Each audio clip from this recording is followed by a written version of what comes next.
To cheat or not to cheat? This is the question. But the answer is quite obvious. Not to cheat, of course, because cheating is stupid. It is lame, it is for losers. It is for people who... I do not even know how can one justify cheating in a game where you are supposed to have fun. So today let's talk about mods, illegal mods and mods that you can actually use in this game. Because yesterday Wargaming released another article about fair play policy, listing some of the mods, listing the description of some of the mods that are illegal, that are considered illegal in this game and cheating. And I am also going to answer to one of the most frequently asked questions. What is your modpack called like? Which mods are you using? And so on. I am going to show it to you step by step a bit later. Because before, let's have a look at this article. Fair play policy, and let's see what Wargaming thinks is illegal, so you know what to avoid, right?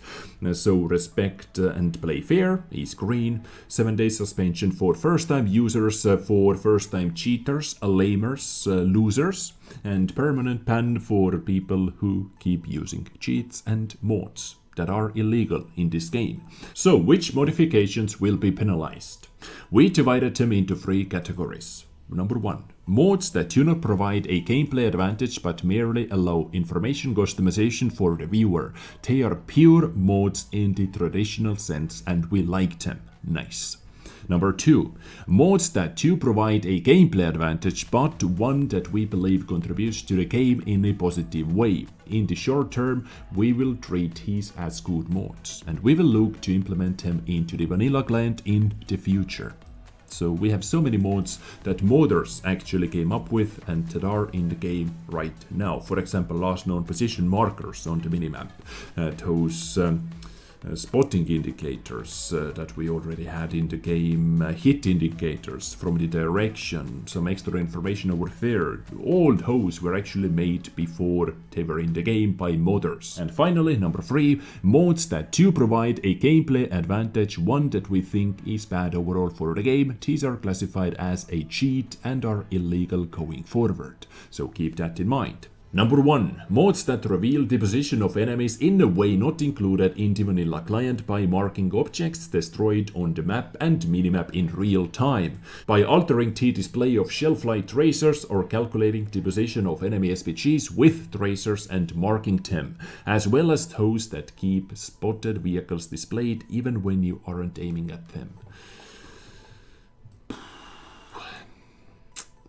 Ouch. Next up, software that makes it easier to block an enemy shell by indicating their exact aiming point, for example with a laser beam.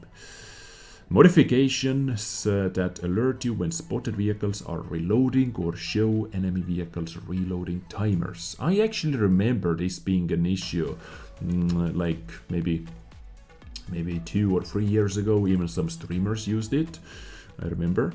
Auto-aim or so-called aimbots that provide more functionality than the aim lock in the vanilla client, especially including those that aim at the vehicle's weak spots and or lead the aim automatically so that a cheater can focus on maneuvering their tank. Do not do that. Do not use auto-aim. Software that enables the automatic use of non-premium consumables. I have actually witnessed it many times, I have seen it many times. For example, if a light tank or if heavy, it doesn't matter which tank, is driving, I hit the track, I track it, and tracks didn't even fall down, because this mode automatically repaired tracks. Faster than the game was able to register it, actually. This is an issue, and now it is bannable, guys, so please do not do that. This is why we have premium consumables in the game. Mods that aid in finding enemies by letting you adjust the transparency of objects on the map. Illegal. Software that leaves ghosts of enemy vehicles on the battlefield placed where they were last detected. And finally, mods that actually alter the physical properties, performance characteristics or effects of any vehicles or object in the game or subvert the game rules. All those things are illegal. Plus, one final category, in-match armor viewer. So this is the number that pops up in the middle of your aiming circle. When you aim at the enemy vehicle, it shows how much armor this place has, how much effective armor it has, and how much penetration you have, and if you can penetrate it or not. So this is the mod they are talking about over here, I believe. We believe that this functionality provides a significant advantage. Since we didn't treat it as a cheat in the past, we are not adding it to the forbidden mods list for now. Instead, we are working on our own version of an in-match viewer that will feature a functionality beneficial to the game. Once introduced, mods that offer additional in-match armor critical zone viewing will be added to the list. So for now, it is okay.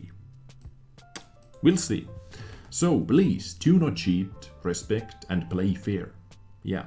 Now, so many of you have been asking under almost every single episode that I upload, what kind of modpack am I using? What are my mods called like? What is your aiming circle called like? And so on. And now I am going to show it to you step by step, because this modpack is also available on the Mod Hub World of Tanks official mod store, so-called mod store.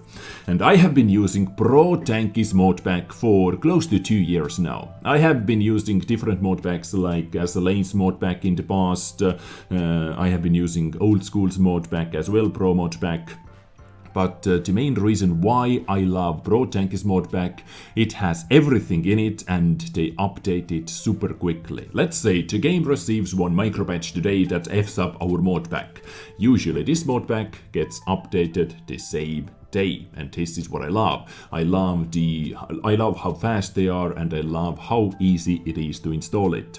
So let's go over it step by step. There are two versions of Protanki Modpack. I think this one is super big, like close to 1 gigabyte big, or was that? I don't know. They have a little differences here and there. This one is Rajirene's modpack. Okay, but I am using this one, a bit smaller one. It is super popular, as you can see, over 4.62 million downloads already, and it is roughly, let's see, 111 megabytes big. So let's install it, let's download it. And over here it shows 106 megabytes, but okay. And I am going to install all my mods in front of you. So here it is, a little welcome screen. Next up, you choose your World of Tanks folder, remove all previous mods from the game, so it keeps your mod folder clean. It cleans your mod folder every single time. But if you do not want to do that, you can simply uncheck it. Next up, let's go and let's take a look at the mods. So first up, you can set your site, and this is the site I am using.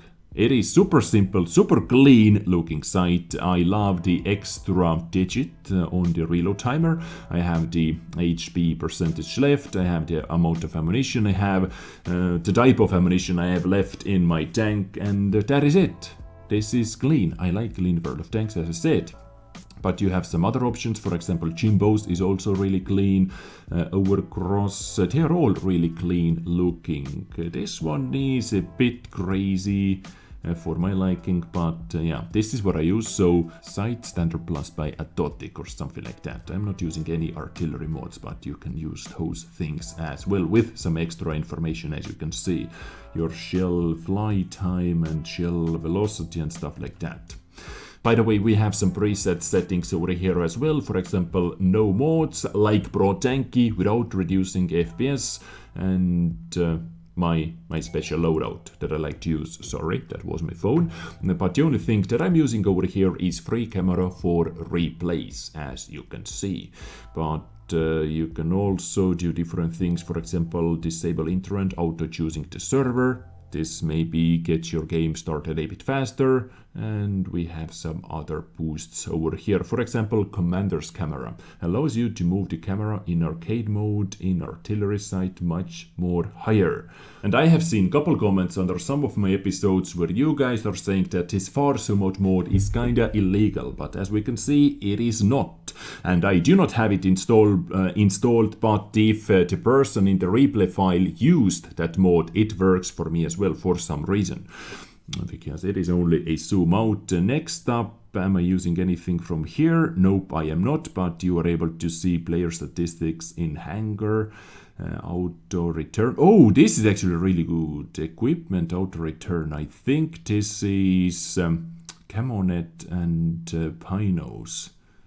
I think. Crew auto return. Yes, please. This helps me out to get going a bit faster. So this is 6 cents logo. I'm using the standard one. A vehicle XVM marker. Nope, nope, nope, no, thank you.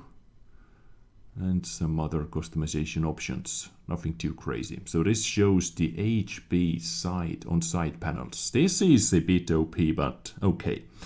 I'm not using it. I like clean World of Tanks, as I said. From this page, I am not using anything, but you can activate the mode achievements in battle. For example, this is simply for you. If you do something, you see achievement screen, which is okay, kind of neat, if it actually would be in the game, and con marks, calculator, and some other things. But moving on, next thing that I am using, nothing from here once again, damage panel. Some customization, team HP.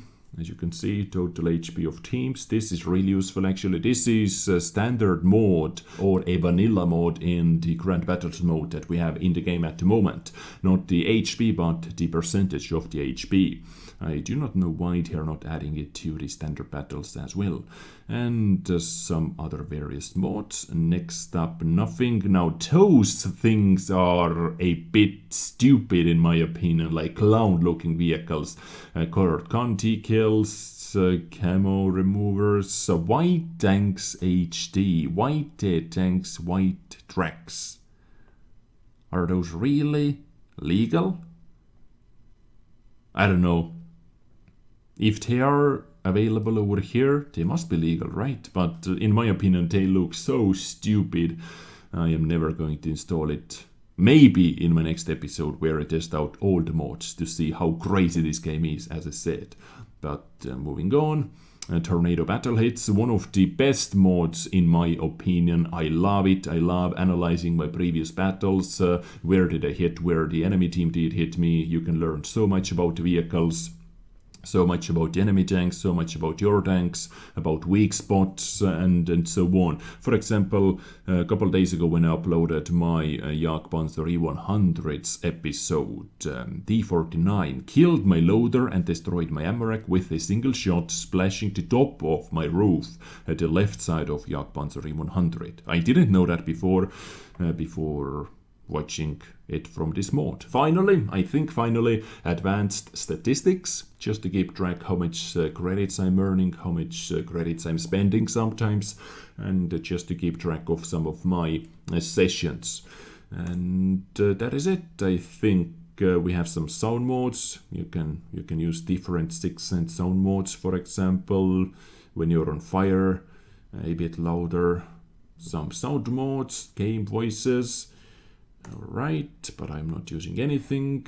Replace hanger, standard hanger, Halloween, standard is looking good, and done. So next.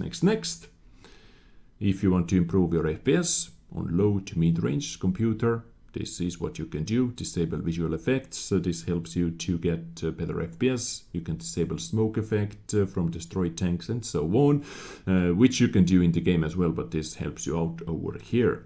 And install. And we are done. So this is the Battle Hits mode. Let's take a look at my final battle yesterday with KV2. I was able to deal some damage before I got wrecked. So this was my shot into the 43P. HE into the top of D3485M, and this one killed that same D3485M. I received a few more shots. That was a bounce into my gun. Okay. Penetration, bounce into the tracks, penetration, side turret, bounce, penetration, artillery splash, no damage done, artillery, boom, and I was dead. So battle hits mode, and the other thing that I activated was return crew. As you can see, crew is incomplete, or crew, however you pronounce it, is incomplete. But now with that mode activated, it activated automatically return crew on every single vehicle. So if I click it, boom, it moves right straight into my KV2, standard KV2 from Rich Edition. And that is it. Statistics. I have to play one battle to be able to see anything over here. This is also useful sometimes. And yeah, not much more to say about that. Guys, please do not cheat. Please do not use illegal mods. Use mods available only on the World of Tanks hub. And we are all going to be happy pandas. Cheating is so lame, it is for losers, it is weak, it is for people who cannot play the game without any cheats activated. This is just a lame and silly thing to do. Anyway, play safe, play fair, I catch you next time, stay awesome, sexy, and bye.